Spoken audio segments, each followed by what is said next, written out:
It's 174 petawatts of solar that hits our Earth every single day.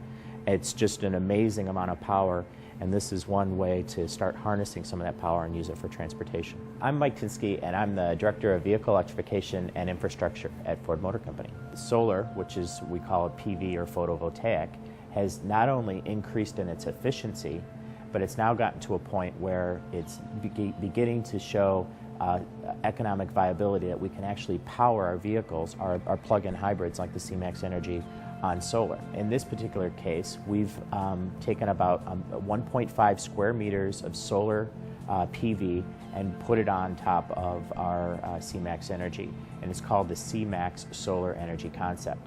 Now, alone, that solar will only generate about 300 watts of power, which is not enough to fully recharge the battery in one day. But if you take this vehicle and you couple it with what we call a solar concentrator, just basically being a lens that can magnify the solar energy, and what you end up with is a combination of vehicle plus infrastructure that can essentially recharge that C-Max Energi battery from 100% from solar energy. We're proposing a static canopy of nothing more than what we call Fresnel lens. It's acrylic, so it's a very low-cost canopy.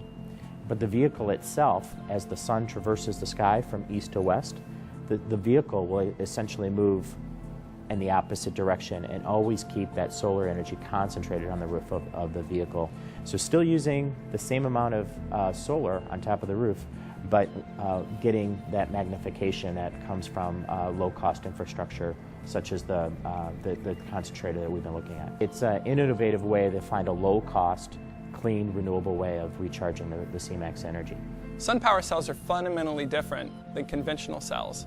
You'll notice all the metal is on the back, and this allows us to use that metal on the back as the foundational support of the cell.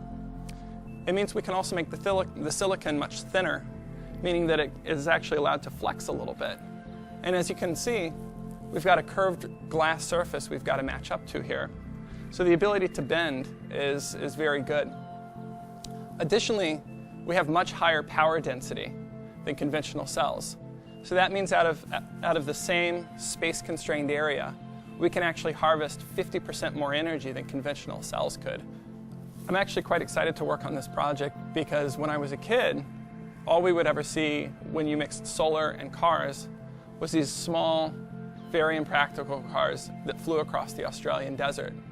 This project is extremely exciting because here we're actually taking real solar panels and we're adapting them to fit on top of a car. But it's not a lightweight car that's going to fly across the Australian outback. It's an everyday car that we could expect to see in the cities and on the highways. This solution, where you couple the infrastructure with the solar on the vehicle, essentially isn't reliant on a grid anymore.